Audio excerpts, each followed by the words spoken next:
Whether you're a beginner and you're looking to learn the basics, or you're a more seasoned player who maybe lacks some of the more long-term focuses that you can find in EU4, I think you'll learn something in today's video.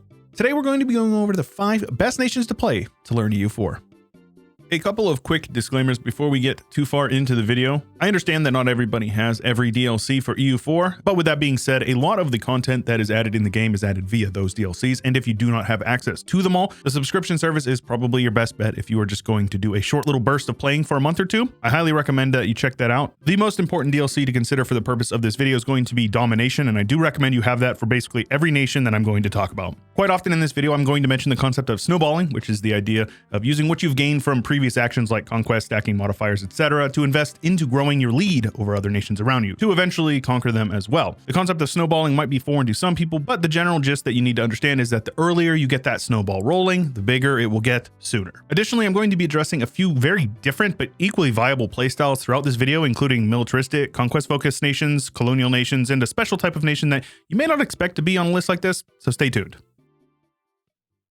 The first nation on the list is going to be the Ottoman Turks. The Ottomans are the strongest nation in the game for multiple reasons. Historically, they are a major player in the politics of that region and later of the world, all the way up until their eventual dismantlement after the First World War. They start off in 1444 with a sizable amount of development that will enable a healthy economy early and thus allow for early snowballing. They also have a very robust army that's going to let you steamroll through most any nation in the early game. On top of the other starting boons, they do start the game with Mehmet the Conqueror as a young 14-year-old leader. He is one of the only, if not the only, scripted ruler that is under the required age of 16, so interesting fact. He is also a massive gigachad, and he will enable the Ottomans to breeze through the early technologies, and you can use that technological edge to further your lead. The Ottomans also received a very impressive and powerful mission tree in the Domination DLC, one that enables them to have cannons very early that can be used for sieges, and when combined with their age objective in the Age of Discovery, the Guns of Urban, allows them to be truly terrifying in war due to the threat of sieging down a level 3 capital fort in a month or two.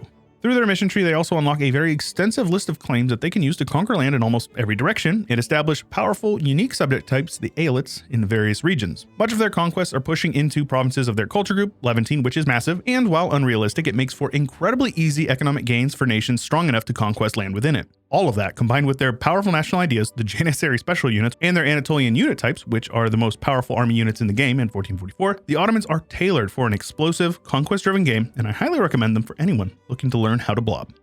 A few major skills that can be developed and honed while playing the Scourge of Europe include, but are not limited to, managing units in war, specifically on multiple fronts and including multiple simultaneous wars, learning to blob and snowball early while also managing aggressive expansion, and using truce timers to avoid coalitions and pacing conquests. And while on the topic of militaristic, conquest-driven nations, you can't skip Muscovy, who received, in my opinion, one of the most powerful mission trees in Domination aside from the Ottomans. The Grand Duchy of Muscovy, the big dog in the Russia region, has an interesting starting scenario. They begin with 5 subject nations, which allows for some pretty fun vassal swarm gameplay in 1444, much like France, but without the French. The vassal swarm alone makes them powerful, but when you consider the content that they received alongside the Ottomans in the Domination DLC, it becomes pretty apparent how strong they really can be.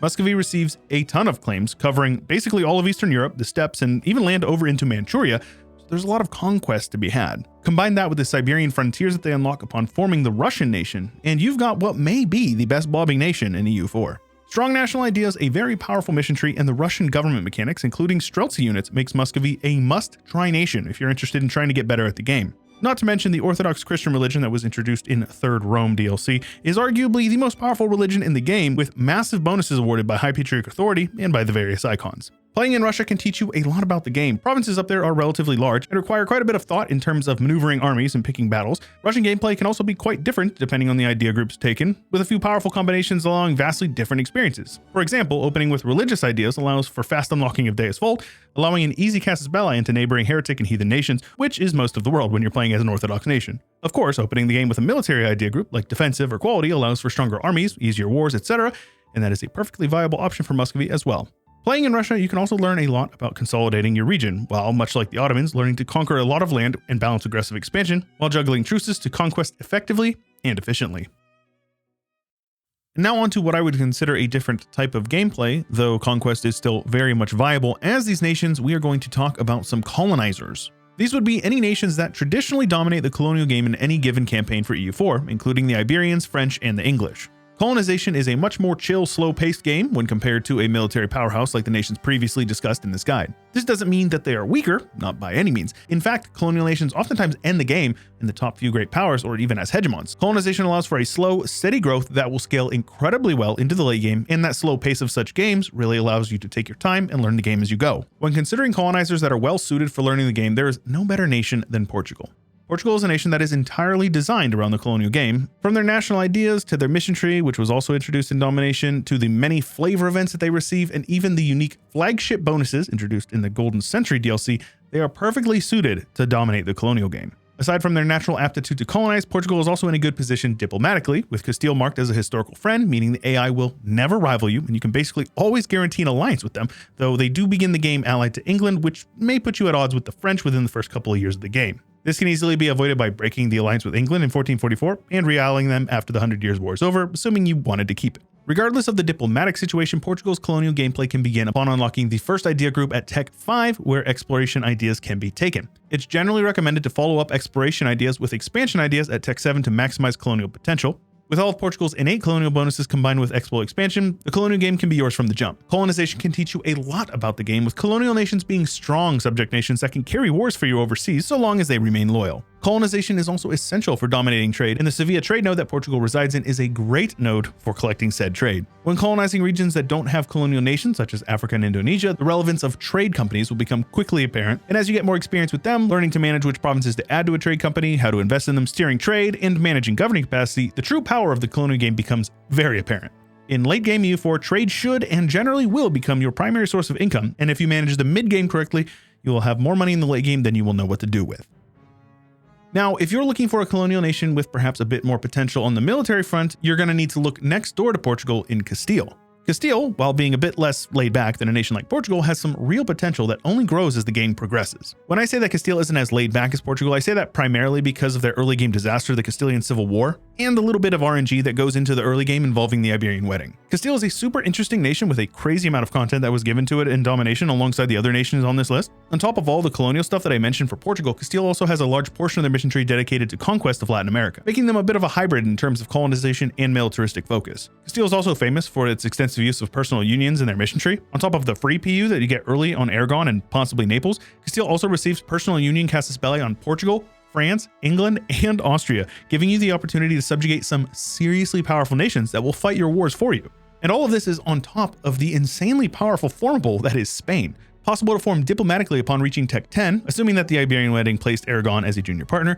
Aragon is integrated for free, and the Spanish national ideas and missions are unlocked, with some of the most powerful national ideas in the entire game, giving colonial buffs, of course, but more noteworthy is the military bonuses with 15% morale of armies, 5% discipline, and the very powerful and rare addition of artillery fire, allowing your back row to inflict significantly more damage than other nations in the late game. Considering all of this, Castile de Spain is a super great nation to play if you're trying to experience a strong colonial game, but also want to learn a little bit more about overcoming disasters and recovering from related economic downturns, balancing priority between colonization and conquest, and learning how to position your armies for each of those. The Diplo game is also much more applicable in a Castile game with France, Austria, and plenty of possible subjects to manage relations with. Spain is one of, if not the most powerful formable nation in the game, and is the favorite for many experienced players looking to world conquest and one faith.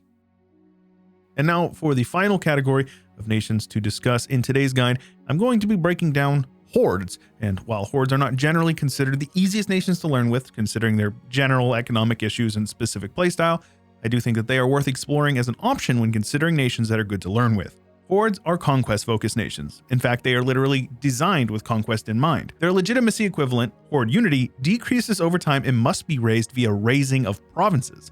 Raising being a mechanic that is unique to hordes in vanilla EU4.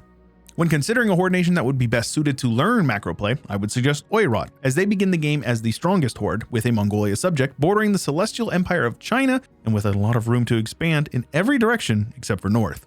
Their national ideas are essentially a buffed version of the already powerful generic horde ideas, and with access to the horde idea group, stacking modifiers such as cav combat ability, AE impact, among others, is quite simple. In the early game, most any financial issues can be resolved by the tried and true tactic of withdrawing from the Bank of Ming, in which you take maximum money in a peace deal with Ming, with the option to truce break and do it all again if you do so desire. Though it is best to look for an opportunity for the Ming's mandate to drop, it is possible to just outright defeat them, assuming you use terrain to your advantage and utilize the extra cavalry shock on open terrain that hordes gain access to. You can very quickly create a power vacuum that you can expand rapidly into, giving an incredible amount of rich land to raise, generating near infinite monarch points in order to use to snowball technology and your economy. Playing as Oirat, you should be looking to learn limits, understanding when to take fights and when to avoid them. You are also in a great position to push into China, as mentioned before, and form the Yuan tag, which is incredibly strong, and eventually you can push to form the Mongol Empire. Learning how to scale in EU4 is a skill all in itself, and few nations or playstyles scale quite as hard or quite as fast as hordes. And of course, because there is much more than just 5 good nations to learn EU4 with, I'm going to give a couple of honorable mentions that I didn't have time to really break down in detail. If you're looking for a nation that has some really cool, interesting mechanics, excellent tall play with the ability to stack development modifiers and possibly even spawn something like colonialism in Asia, you want to check out Korea. England is another good option with a similar playstyle to Castile, but there's arguably less room to expand due to geography. It also gives you an opportunity to learn how to deal with France early, which isn't super hard, but it can be quite intimidating to a new player. And then if you're looking to learn the Diplo game, Austria is your guy. As said, the Diplo play can be quite heavy, and the HRE can be a little complicated and intimidating for a new player. If you don't know how to manage your electors, it may require a bit more micro than a new player is interested in having, but the payoffs can be quite big, and you can learn how to manage your Diplo as well as handling the Reformation.